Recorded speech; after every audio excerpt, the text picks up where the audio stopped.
My name is Suzannah Waldron and I'm one of the co-founders of Searle by Waldron Architecture. We're a small Melbourne-based practice that specialises in doing sort of public work. We're particularly interested in doing small projects and how even small projects can be really connected to sort of larger urban contexts. When our practice began, we started with competition work. So both myself and my partner Nick Searle had come from larger practices. We both worked overseas for a number of years, and we were used to working on sort of more public scale work, or even work that was for private developers, but it had a sort of a civic presence. So we won a series of competitions when we first launched our practice for very big scale kind of projects. One was for a museum in China.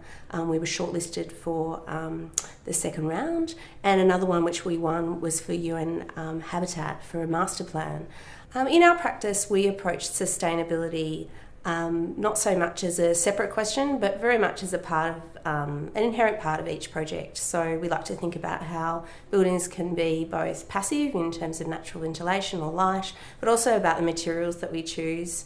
It's often part of the brief that we get from a lot of our clients too. So there's an increasing awareness, I think, that architecture should be sustainable and it should be making a positive contribution in that way. I think timber's got a really wide range of qualities that are quite interesting.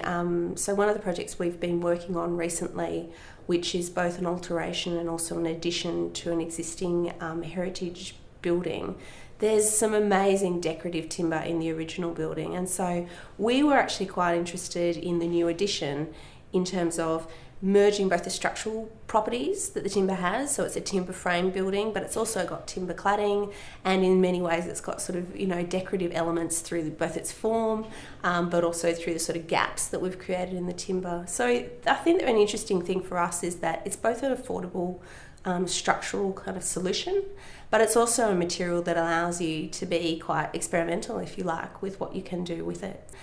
We have found challenges in terms of products we'd like to specify. One of the builders we've been working with recently, we specified a particular timber supplier with very wide boards, and he'd gone out and grabbed samples and was there at the first meeting to meet us with them. So I think some people are very receptive to that.